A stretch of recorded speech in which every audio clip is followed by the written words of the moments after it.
एकत्र लढेल मुंबई कसं असणार? ह्याला अजून फार वेळ आहे. सगळ्या गोष्टी सगळेजण सगळे पक्ष आपापल्या ताकदीचा अंदाज घेत आहेत आणि त्या पद्धतीने आत्ता तरी मवियामध्ये असं काही दुफळी निर्माण झालेली नाही आहे. आत्ता तरी सगळा मविया एकत्रच आहे. एक निवडणूक 2 निवडणूक आम्ही एकत्र लढलो आहे, तिसरी देखील एकत्र लढू शकतो.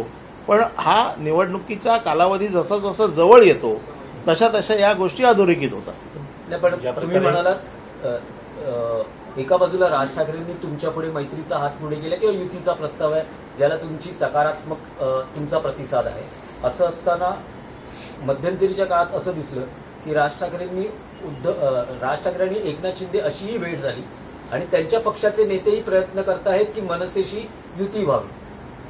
बघा, असं आहे की शेवटी मी म्हटलं ना, हे पक्ष नेतृत्वाने ठरवायचं आहे. राज ठाकरेंनी ठरवायचं आहे कोणाबरोबर युती करायची. त्यांना जर वाटलं की उद्धव साहेबांच्या पक्षाबरोबर युती झाली पाहिजे, आम्ही सकारात्मक प्रतिसाद दिला आहे. आता त्यांनी निर्णय घ्यायचा ना कोणाबरोबर करायची आहे की नाही ते. आम्हाला असं वाटतं महाराष्ट्राच्या हितासाठी तुम्ही बोलत असाल तर आम्ही प्रतिसाद दिलेला आहे. आता त्यांना असं वाटत असेल की एकनाथ शिंदे बरोबर भाजप बरोबर युती करून महाराष्ट्राचं हित साधलं जाईल तर तो त्यांचा प्रश्न आहे. शिवसेनेतल्या माजी नगरसेवकांची गळती काही थांबताना दिसून येत नाही. जसे निवडणुका येतात तसे आपल्याकडचेच नगरसेवक हे जसे शिंदे गटात जात आहेत, आता भाजपमध्ये जात आहेत. त्यामध्ये तर तेजस्वी घोसाळकर यांनी आपल्या पदाचा राजीनामा दिला. काय वाटतं येतात त्यामध्ये? असं आहे, 2 गोष्टी आहेत याच्यामध्ये. एक तर आजही लोकांना गेले कित्येक वर्ष शिवसेना सत्तेमध्ये असली, म्हणजे आपण 1996 पासून ते आजपर्यंत म्हणजे 2022-21 पर्यंत ही शिवसेना सत्तेत होती. त्याच्यामुळे लोकांना सवय लागली आहे की शिवसेनेच्या नगरसेवकाकडे जाऊन कामं करून घ्यायची. बरेचसे नगरसेवक आजही त्यांना जो लोकांची कामं करण्यासाठी निधी लागतो किंबहुना बाकीच्या गोष्टी लागतात, हा निधीची अडचणीचं लालूच दाखवून की आमच्याकडे या, आम्ही तुम्हाला निधी देतो, आमच्याकडे या, आम्ही तुम्हाला एवढे पैसे देतो. आता जे या पैशाला बळी पडतात ते तिकडे जातात.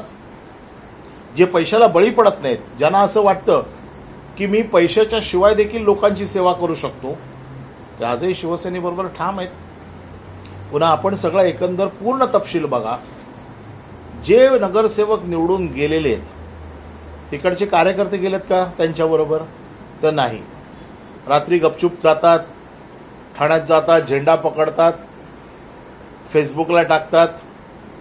यापेक्षा असे वॉर्डात मोठे कार्यक्रम घेऊन, वॉर्डात असा कुठला एखादा कार्यक्रम घेऊन प्रवेशाचा असं कुठे झालेलं नाही आहे. हे सगळे लपतछपत गेलेले आहेत. पुन्हा शिवसेनेचा एकंदर गेल्या सगळ्या निवडणुकीचा तुम्ही पॅटर्न बघितला तर शिवसेना 50 ते 55% नगरसेवक हे प्रत्येक निवडणुकीत बदलतच असते.